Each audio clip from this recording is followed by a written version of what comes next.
This is a true story. While exploring a cave, a man came across an uncharted passage. He had to twist and contort his body to navigate the narrow section and continue forward. A few meters later, Robert realized the tunnel ahead was becoming alarmingly tight. Fear crept in, urging him to turn back, but he quickly discovered that retreating would require him to bend his body in a very specific way. After struggling for a moment, he decided to push on, hoping to find a wider space where he could turn around. However, if he had known that the tunnel ahead would narrow further into a funnel shape and slope downwards at a 30-degree angle, perhaps the tragedy could have been avoided.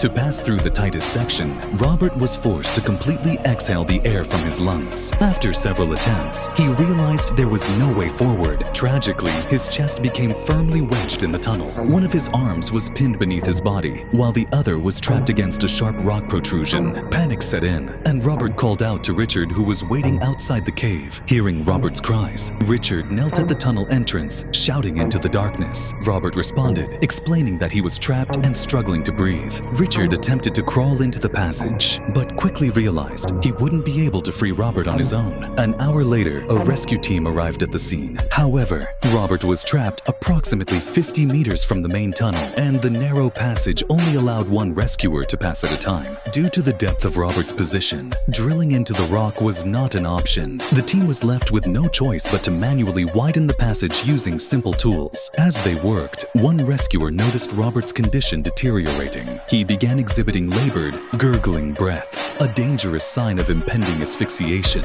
After enlarging the keyhole-shaped passage, the rescuers managed to reach Robert's feet. Despite detecting a faint pulse in his legs, he no longer responded to their calls. The cramped confines of the cave made it impossible to pull Robert out. Someone suggested using a pulley system, but the fragile limestone structure couldn't withstand the force. The only viable solution was to dig around Robert's body. After 5 grueling hours, the rescue team finally managed to extract Robert from the uncharted passage. Sadly, paramedics confirmed that he had already passed away. The cause of death was determined to be asphyxiation due to chest compression, exacerbated by the low oxygen environment within the cave, which hastened the process. This was Robert's first and, tragically, last cave exploration.